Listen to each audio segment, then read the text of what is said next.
শক্তি।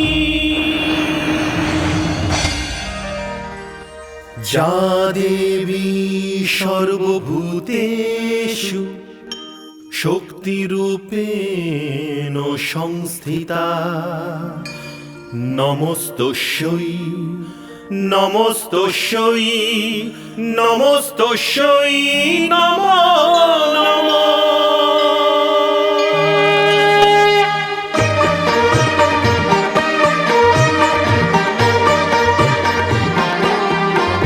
হে মা তুমি ভবতারিণী, হে লক্ষ যজ্ঞ বিনাশিনী। হে মা তুমি ভবতারিণী, হে লক্ষ যজ্ঞ বিনাশিনী। হে সর্বমন্ত্রময়ী মা তুমি সর্বদানব ঘাতিনী। হে সর্বমন্ত্রময়ী মা তুমি সর্বদানব ঘাতিনী। হে তারিণী, হে তারিণী, নারায়ণী নারায়ণী, শক্তি তুমি, শক্তি তুমি, শূলধারিণী শূলধারিণী।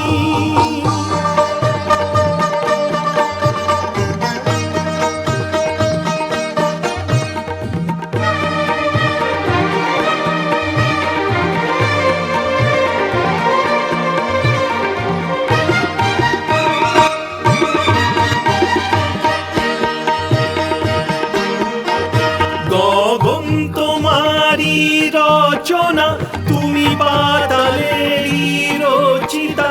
তুমি জননী হে পালিকা, সৃষ্টির স্থিতি সংহারিকা, সৃষ্টির স্থিতি সংহারিকা। ঘন শ্যাম রঘুপতিতে বিলীন তোমারি কল্পনা। শূন্য তুমি, তুমি পূর্ণমা, হে জগধাত্রী কালিকা। কাটায়নী সুরবর্ষিণী, তুমি মহিষাসুর মর্দিনী। হে তারিণী, হে তারিণী, নারায়ণী নারায়ণী, শক্তি তুমি, শক্তি তুমি, শূলধারিণী শূলধারিণী।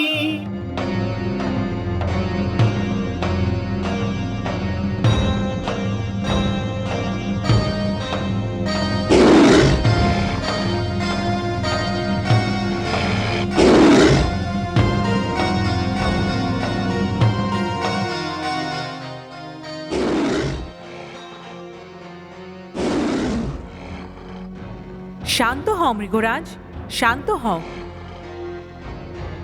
মনে হচ্ছে খুব শীঘ্রই আমার উদ্দেশ্য পুরো হয়ে যাবে। এরা এখানে পৌঁছানোর আগে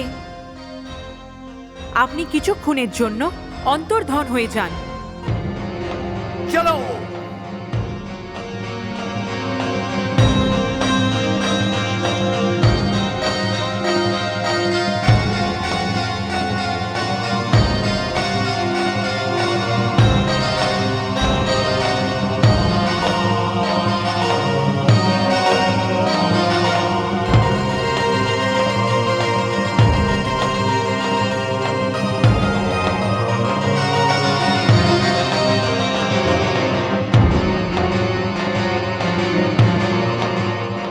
যাই হোক, এই স্ত্রী অবশ্যই মায়াবিনী।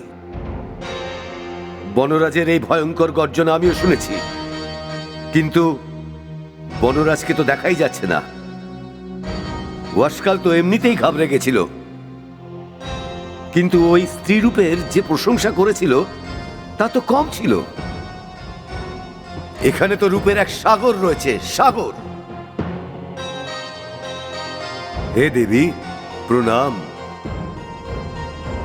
আমি 3 লোকের বিজেতা দেবরাজ ইন্দ্রের অহংকারকে চূর্ণ চূর্ণ করার জন্য মহাপ্রতাপী দানব সম্রাট মহিষাসুরের মহামন্ত্রী হচ্ছি। মহিষাসুর সম্পর্কিত কোনো ব্যক্তিরই সেই যোগ্যতা নেই যাকে আমি স্বাগত জানাবো।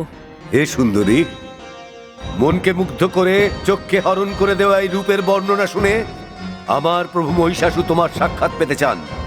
মহামন্ত্রী, ওনার জন্যই তো আমি এই সংসারে এসেছি। আমার উদ্দেশ্য হলো ওনাকে সমাপ্ত করে ধরণীর ভার লাঘব করা। সেই জন্য আপনি আপনার প্রভুকে গিয়ে বলুন যে আমাকে নিমন্ত্রণ করা নিজের কালকে নিমন্ত্রণ করার মতো। হে সুন্দরী, আপনার রূপ যতটা সুন্দর, আপনার বাণী ততটাই কুটিল। ক্ষমা করবেন, কিন্তু আপনার বাণী এবং আপনার সৌন্দর্য একে অপরের সঙ্গে মেলে না। আমি নিরুপায়, নইলে এখনই আপনাকে আমি বন্দি করে আমার সঙ্গে নিয়ে যেতাম। যদি মৃত্যুর ইচ্ছা হয় তাহলে তাও চেষ্টা করে দেখো। সুন্দরী,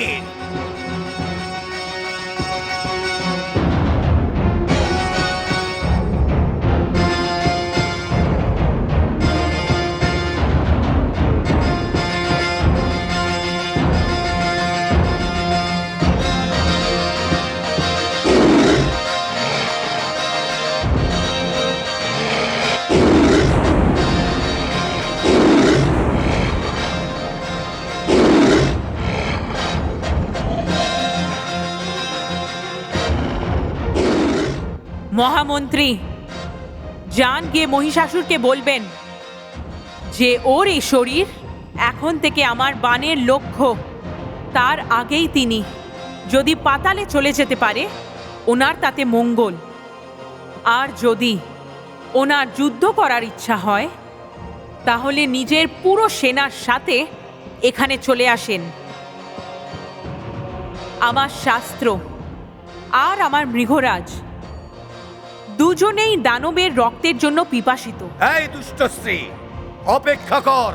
আমি এখনই আমার প্রভু মহিষাসুরের কাছে গিয়ে তোর শাস্তির ব্যবস্থা করছি।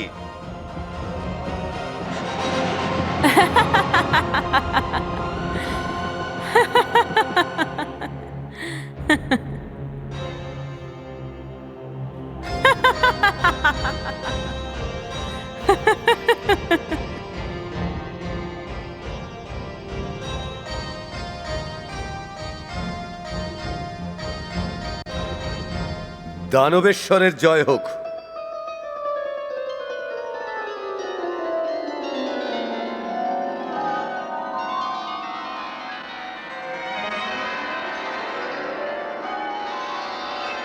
এ কি মহামন্ত্রী,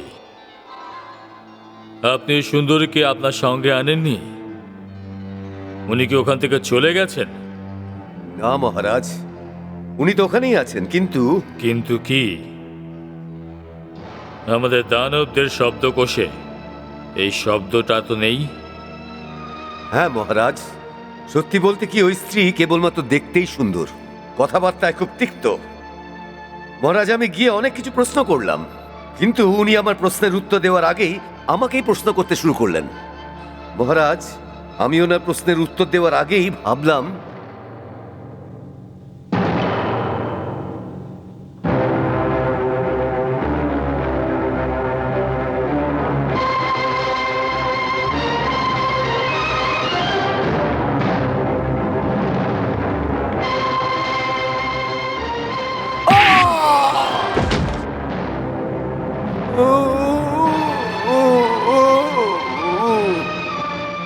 আপনি আমাদের দানবদের কীর্তি ধুলোর সঙ্গে মিশিয়ে দিয়েছেন। আপনি একজন স্ত্রীকে এখানে নিয়ে আসতে পারলেন না। আপনার মতো ব্যক্তি দৈত্য, অসুর আর দানবদের প্রতিনিধি হতে পারে না। আপনার মতো ব্যক্তি আমার মহামন্ত্রী হতে পারে না, কখনো হতে পারে না।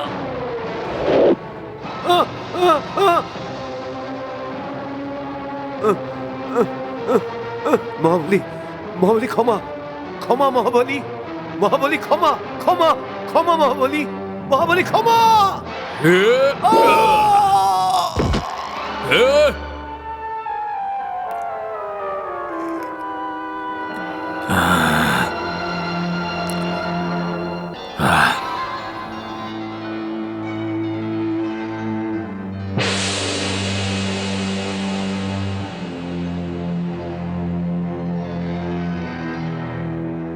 তোমরা কে? আমরা যমদূত। আপনি আপনার মহামন্ত্রীকে বধ করেছেন, আর দেহের নিয়ম অনুসারে আমরা ওনার প্রাণ নিয়ে যেতে এসেছি। একদম না। তোমরা যমরাজের দূত, তোমরা দেবতাদের মধ্যে, আর সেই জন্যই আমি তোমাদের একজন অসুরের আত্মাকে ছুঁতে দেব না। তোমরা নিশ্চয় জানো যে এই সময় আমি হলাম ইন্দ্র। এখানে আমার কথাতেই সমস্ত কাজ হয়। আপনি সত্য বলছেন, কিন্তু যতক্ষণ পর্যন্ত যমপাস যমরাজের কাছে আছে ততক্ষণ যমদূতের থেকে প্রাণ হারানোর অধিকার কেউ ছিনতে পারবে না। এই! যমরাজ কোথায় আছে? যমরাজ, যমরাজ! আপনি ডেকেছেন দানবরাজ?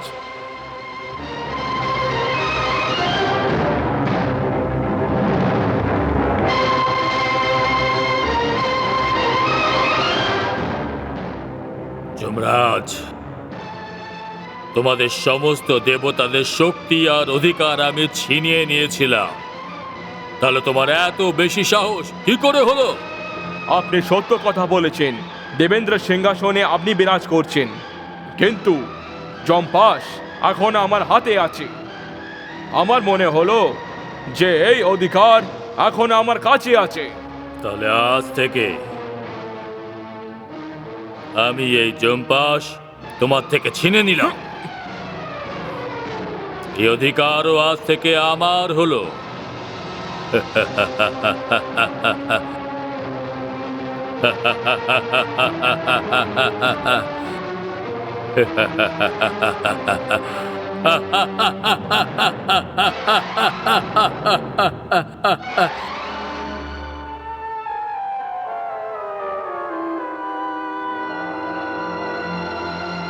আজ থেকে আমি যাকে চাইবো জীবন দেব, আর যাকে চাইবো মৃত্যু।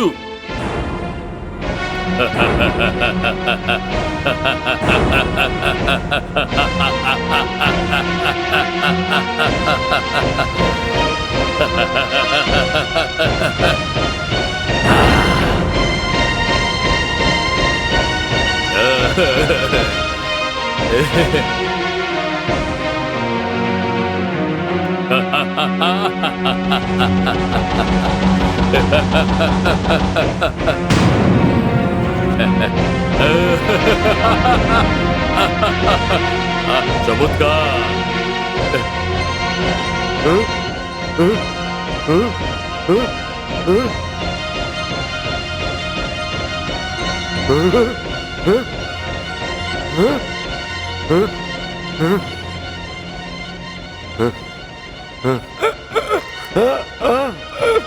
চমৎকার! এটা চমৎকার হয়ে গেল।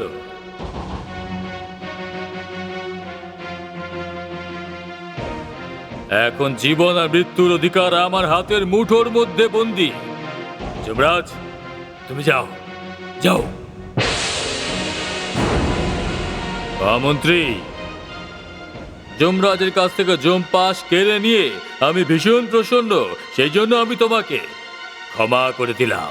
যাও। দানব সম্রাট, এ আপনার বিশাল হৃদয়ের পরিচয়। যাও যাও।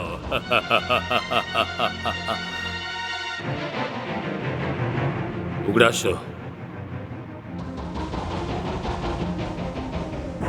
দানব উগ্রাস্য, তুমি গিয়ে ওই স্ত্রীকে আমার সামনে নিয়ে এসো।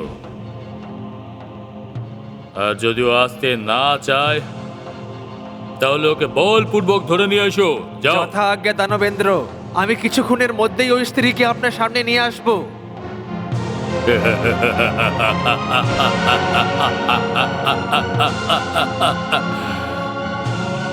বিনাশ।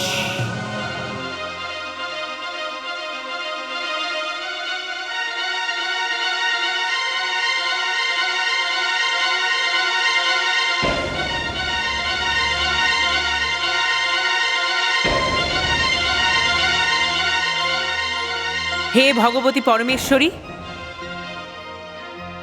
কি অনর্থ চলছে? আপনি যে বিভাগ আমাকে দিয়েছিলেন আর মৃত্যুর কর্মের যে ভাগ দেবাদিদেব ভগবান শঙ্করকে দিয়েছিলেন, এখন সেই সকল কাজ মহিষাসুর নিজেই এখন নিজের হাতে নিয়ে নিয়েছেন। না মহাদেবী, মহিষাসুর যমরাজের কাছ থেকে মাত্র যমপাশ কেড়ে নিয়েছে, কিন্তু ও একেবারেই এই ব্যাপারে কিছুই জানে না যে যদিও এই যমপাশের দুরুপয়োগ করতেও চায় তাও করতে পারবে না। তাহলে ওর হাতে যার বধ হয়েছিল সেই মহামন্ত্রী জীবিত হয়ে গেল কি করে? এর সঠিক উত্তর তো আপনাকে আদি প্রজাপতি ব্রহ্মাই দিতে পারবেন। আমার মনে হয় মহামন্ত্রীর মৃত্যু মহিষাসুরের হাতে লেখা নেই, এই জন্যই চমৎকার হয়েছে। এই ভ্রমেই মহিষাসুর বাতবিকতা থেকে এত দূর চলে গেছে, যেখান থেকে ওর সত্যের দর্শন তখনই হবে যখন যমপাশ ওকেই জড়িয়ে ফেলবে। ধন্যবাদ ভগবতী পরমেশ্বরী, ধন্যবাদ। আপনার এই কথা আমি বুঝতে পেরে গেছি। এখন নিজের প্রভু মহিষাসুরের এই যমপাশের উপলব্ধির জন্য সম্পূর্ণ নিশ্চিন্ত হয়ে দানব উগ্রাস্যের সামনে রণচণ্ডী ভগবতী দুর্গা এগিয়ে আসছেন।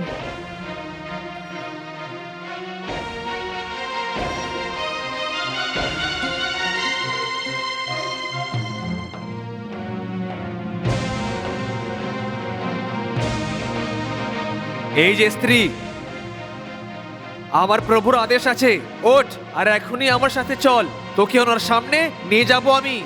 তোমার প্রভুর এই আদেশ তোমার জন্যই হতে পারে, আমার সম্মুখে তো সেই রকমই আছে, যেমন অগ্নির সামনে ধুলোকণা, যেমন তীব্র বায়ুর সামনে হুক্ত পাতা। বাচলতা বন্ধ কর, এই বাণীর উপরে অঙ্কুশ দে। স্ত্রী বলে তোকে ছেড়ে দিচ্ছি, না হলে তোর চুল ধরে আমি টেনে এখান থেকে নিয়ে যেতাম। আমাকে তুই বাচাল বলছিস? তাহলে তুই নিজে কি নিজের প্রাণের রক্ষা করতে চাস? তো এখান থেকে যা। আমার বৈরিতা তোর সঙ্গে নয়, তোর প্রভু মহিষাসুরের সঙ্গে। তুই যদি ওর সঙ্গেই থাকিস তাহলে তুইও কালের গ্রাসে চলে যাবি। তুই যাবি কি না? সৈনিকরা ওই স্ত্রীকে বন্দি করে নাও আর টেনে এখান থেকে নিয়ে চলো।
ভাস্কর এখনো পর্যন্ত এলো না মহামন্ত্রী, কেন এলো না?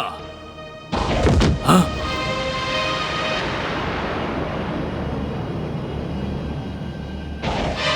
এ কার মাথা?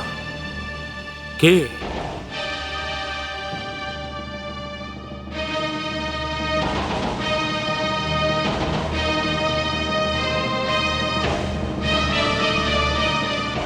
উগ্রাস্য? উগ্রস্য? এটা অসম্ভব। কোন স্ত্রী এত বীর হতে পারে না যে মহান যোদ্ধাকে বধ করতে পারে। আর যতক্ষণ পর্যন্ত জমের জম্পাস আমার কাছে আছে, এর মৃত্যু হওয়া উচিত ছিল না। কি দেখছো দানব বীরেরা? এই স্ত্রীর এত দুঃসাহস!